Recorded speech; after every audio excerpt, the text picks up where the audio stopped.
خۆشەویستی خوا صلى الله عليه وسلم دەفەرمێ ئەکثر من ذكر هاذم اللذات، زۆر بیر بکەنەوە لەو مردنەی کە هەموو خۆشیەکان لەناو دەبات، هەمووی دەڕوخێنێ تەواو. وەڵاهی کاتێک کە دەمرین هەر کەسێک لە ئێمە بەو خۆیان زۆر بێنازەبین، دامانە پۆشن، چاوماندا دەخەن، یەکسەر لە ماڵ و نامان هێڵنەوە. ئەو ماڵی کە ماڵی خۆمانە بە ڕەنجی شانی خۆمان پەیدامان کردووە، وەڵاهی ئامادەنین زۆر جار بەتانیەکی لۆکیشمان پێوە بەئاڵێنن، ئیلا بێ بەتانیەکی مستعمل و بەکارهاتوو بێت. یەکسەر لەو ماڵی خۆمان دەرمان دەکەن. بۆ کوێ؟ بۆ نەخۆشخانە. پاشان بیهێنەوە بۆ مزگەوت بیشۆرن و نوێژی لەسەر بکەن، پاشان بیبەن بۆ گۆڕستان.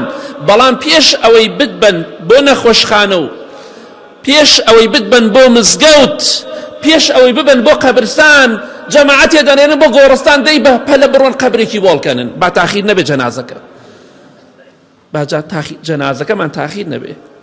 ئەو کە سوکارمانە، ئەو کە سوکاری کە خۆتی بۆ گونە هەبار دەکەی، بەخوا پێشەوەی لە ماڵەکە دەرەکەن خەڵ دەنێنن بۆ قەبرستان، بۆ گۆڕستان، بۆی کە گۆڕەکەت بۆ هەڵکەنن زوو.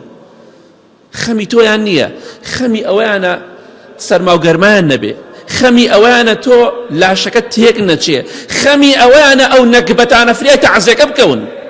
ئیتە تۆ چیت بەسەرادەی کێشەیان نییە، بەخوا یەک و دووی شەو بێ تاخیرش بێ دەمان نێژن. وەڵڵاهی ئامادەنین زۆر جارمان خەنە نوێژی بەیانیش، بە پەلا بیبن بۆ گۆڕستان بیشارنەوە. ئەمە ژیانە، کەس لەگەڵمانە نایە. ئەوەی کە لەگەڵمانە دێ بەتانیەکی مستعمل و شڕەیە، لەگەڵ لێفەیەکی بەکارهاتوو یا دۆشەکێک، پاشان ئەو لێفە و دۆشەکە ئەو بەتانی و سەرینە یا فڕێی ئەدەن دوایی، یاخود هەر لە مزگەوتەکە بە تابوتەکە و جێ دەهێڵن. بینیمانە، زۆرمان بینی. کەواتە بزانە، چاک بزانە ئەوە کە سوکارەکەمان ئەومان بۆ دەکەن. ئێمە ئەومان کردو بۆ ئەوان، ئەوانیش ئەوە بۆ ئێمە دەکەن. مناڵەکەی خۆت، کچەکەت، کوڕەکەت، دایک و باوکی بەڕێز، بەخوا زۆر جار ئامادەنین، زۆربەیان ئامادەنین بیش شۆرن. ئامادەنین. وەڵاهی بینیمە، کوڕم بینیوە باوکی شۆرراوە، وەڵاهی خۆی دوور گرتووە لە شۆرینەکە، دیدی با پرژم بەر نەکەوێ، با کەفاو نەدا لە گیانم. باوکی مردووە، با کەفاو لە جلەکەی نەدات، با جلەکەی تەڕ نەبێ، با جلەکەی پیس نەبێ، پۆشاکەکەی بەری با پیس نەبێ. کەواتە بزانە مردنت لەبیر بێ. مردن کە هەراساتی زۆر گەورەیە، موسیبەتێ گەورەیە.